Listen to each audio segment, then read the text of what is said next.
Get off my property right now, I shouted, louder than I'd ever yelled in my life. Voice bouncing off the lake, catching 12 total strangers in the middle of barbecuing on my grandfather's land. There they were, using my kayaks, dragging coolers across my dock, treating my slice of heaven like it was some public park they'd just discovered on Google Maps. And then, this woman in a navy blazer steps out, cool as can be, clutching some official-looking paperwork like she's about to foreclose on the White House. How dare you threaten these innocent families, she barks, and before I can get another word out, she's waving government documents in my face like she's about to write me a ticket for existing. This is harassment, and I'm calling the police, immediately. That's what she said. My heart just dropped. I see the seal on the documents, official, shiny, nothing like anything I've ever seen. For a second, standing on my own land, I swear I thought I was about to be the one in cuffs. Not these strangers. Me. Ever been accused of something you didn't do? Drop a comment if you know the feeling, because let me tell you, it gets even wilder from here. My name's Cameron Hartley. I'm a financial advisor, one of those spreadsheet warriors, if you believe the jokes. 5 years ago, I inherited my grandfather's cabin, a half-acre right on a lake, 2 hours out of the city. Place looks like something out of an ad. Dock he built with his own hands back in '67. Water so clear it mirrors the pines. My granddad used to say he poured more sweat than concrete building it, and honestly, you can still feel it in the floorboards. That Saturday, July sun beating down, I was looking forward to nothing more than patching up the dock, wetting a line, and not hearing another client's panic about market swings. But I pull into the driveway, right at 2:15, can't forget it. And instead of peace and quiet, it looks like the county fair threw up in my front yard. Folding tables everywhere. Massive grill, smoke billowing toward the cabin windows, kids cannonballing off my dock, and parents just lounging like it's their place. They'd brought their own lawn. Chairs, coolers, even a pro photographer snapping family photos like this was their annual pilgrimage. Someone had the nerve to string up fairy lights between my trees, like they were hosting a lakeside wedding. 12 strangers, not one familiar face. And me, hands shaking, just staring. And then her, silver-haired, probably mid-50s, in a navy blazer, clipboard hugged tight. Moving through the crowd like a general on a mission. She directed everyone like she'd done it 1,000 times. Told people to move their stuff from my kayaks. And they did. No questions asked. That's when I lost it. You ever snap so hard the world goes quiet? Kids froze, adults spun around. Suddenly, I'm the villain, on my own lawn. The woman, Evelyn, as I'd soon learn, steps up. Cool as a cucumber. Mr. Hartley, I presume? Her voice had that vibe, like a principal about to assign detention, not lose her temper. I'm Evelyn Garrison, county-appointed Lake Community Coordinator. She flips her clipboard, shows me a fat folder, documents thick as a phone book, seals glinting in the sun, letterheads from all kinds of government offices. I was hoping we could discuss this situation rationally, she goes, instead of shouting at innocent families. She hands me a laminated, freshly printed legal doc. Section 247B, Revised Lake Access Ordinance. Your property's been reclassified as shared recreational space, she tells me, during designated summer periods. These families have permits. They've paid the fees. Like a punch to the gut. I'd inherited this place, gone through probate, combed every paper with my lawyer. No mention of shared access. Did I miss something buried in the fine print? But before I can argue, an older woman, Mrs. Ashford, steps up, holding a manila envelope like it's a grenade. Young man, she says, we've been planning this since March. Filed every application, paid every fee. Got confirmation letters and case numbers. We aren't from around here. We made sure everything was legal. And she wasn't bluffing. She had receipts, emails, insurance papers, even old photos from previous summers showing these same families right there on my dock. I start to feel like the floor's moving. These weren't opportunistic trespassers. They were organized. They had a paper trail a mile long. And me, standing there in yesterday's wrinkled shirt, looking every bit the entitled landowner harassing good families. Evelyn whips out her phone, eyes cold, dialing the sheriff. This is Evelyn Garrison, reporting harassment at Lake Vista Drive. Property owner is confronting families with valid recreational permits. I could hear the words criminal conduct echoing in my head. There's a security camera blinking on the cabin. They all must have seen it, but they didn't care. Either they were nuts, or they knew something I didn't. Officer Dale Rochester rolls up 20 minutes later, casual, like he's seen it all before. He spots Evelyn, greets her like an old friend. Another property confusion. Evelyn? Just like that, my stomach drops. They know each other. She lays it all out for him, calmly, professionally, flipping through her stack of documents. County letterheads, signatures, raised seals, stuff you'd expect at City Hall, not my living room. He looks at the papers, nods. Everything seems to be in order here. That's what he says. My knees nearly buckle. And then Evelyn starts dropping details. She'd served on the county planning commission, worked on environmental and access policies, real estate license, lapsed, but 15 years of experience. She even shows off photos of herself shaking hands with county officials.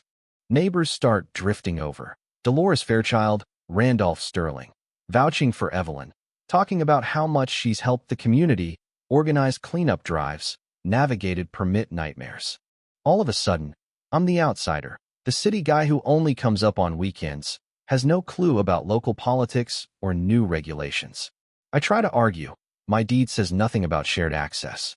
Evelyn goes, deed language from your grandfather's time doesn't reflect current requirements.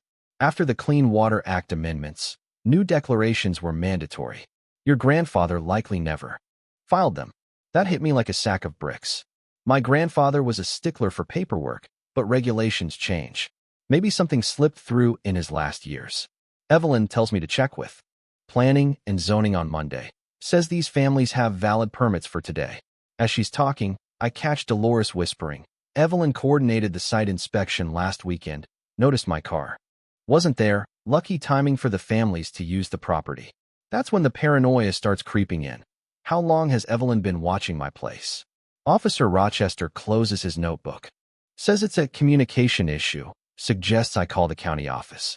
Families go back to swimming, like they'd just won a war. I stand there, shell-shocked, watching strangers enjoy my inheritance. Later that night, scrolling through confusing county websites, I'm getting nowhere. Alphabet soup of ordinances, audit processes, environmental compliance. But I find enough news clippings and legal blogs to realize these reclassification things are real. At least, they exist somewhere. Next morning, Rochester drops by again, this time with a sergeant in tow. She's here for potential harassment charges.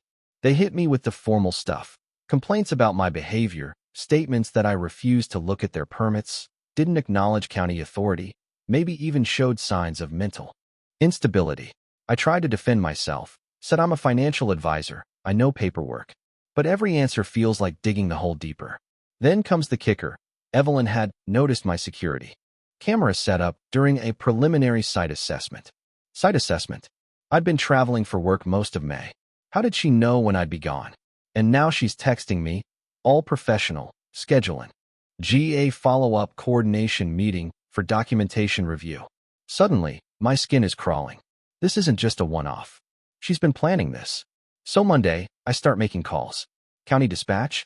No such ordinance as 247B. Those numbers were retired in 2015, the woman says. Planning and zoning? No audits, no reclassification, no environmental reviews for private lakefronts, nothing. Evelyn, not an employee, not even a volunteer since 2005, and her license? Revoked for fraud. That's when it clicks. Evelyn's operation wasn't just clever, it was criminal. She'd been targeting property owners, using fake documents, bribing a local cop for backup. My backup cameras, the ones I never really used, had been tampered with, but what Evelyn didn't know is they'd been automatically uploading footage to cloud storage. Watching it back, I see her, weeks before, walking my property, measuring, photographing, even breaking into my shed to mess with my security setup. She was running a con, down to a script. And the phone call, caught on camera, her telling her accomplice, once we get him to pay, the families get access, and by the time he figures it out, he's on the hook for harassment. I call my cousin Stephanie, a paralegal. She connects the dots. Same scam hit her firm's clients 3 months ago. Evelyn's a pro, changes her name, vanishes, pops up somewhere new. So I get serious. Document everything, Stephanie says. Record every word. I set the cabin with new audio equipment, let Evelyn think she's got me. She comes back for her compliance review. Tries to shake me down for $3,000 in remediation fees. Cash, preferably. Every word, every threat, every fake legal term, captured crystal clear. Her mistake? She gets cocky, makes a call right in my living room, mentions her consultation payments to Officer Rochester, talks about other properties she's fixed the same way, laughs about how property owners don't stand a chance. That's all I need. I text Detective Cross with the state police. Evidence is ready. Wednesday, Evelyn shows up for her payday, this time with her partner, the fake county supervisor Preston Blackburn. They're all smiles, ready to finalize the arrangement. I hand her an envelope, but instead of cash, it's Detective Cross's card. The look on Evelyn's face, worth every sleepless night. Cross enters, officers in tow. Evelyn tries the misunderstanding routine, but it's over. Recordings, footage, fake documents, slam dunk. Preston cracks instantly, turns on Evelyn. Details the whole operation, implicates Officer Rochester. Turns out they'd been running this scam all over the county. 49 properties, hundreds of thousands in stolen fees. 6 months later, I watched Evelyn get 8 years in federal prison, her assets seized, ordered to pay restitution to dozens of victims. Preston, 3 years. Rochester, the cop who sold his badge, lost everything. Property owners all across the county started getting their land back. And me? Well, I got my peace of mind, my property, and the satisfaction of watching a bully finally face real justice. But here's the part that sticks. If you think paperwork and a professional smile mean someone's legit, you're exactly who they're hunting. So, if you've ever been burned by a system, or stood alone when the world called you the villain, I want to hear about it. Drop your stories below, about justice, about fighting back, about what you'd do if you were in my shoes. Because sometimes, the only way to keep your grandfather's legacy safe is to be the last one standing, long after the smoke has cleared and the frauds are gone for good.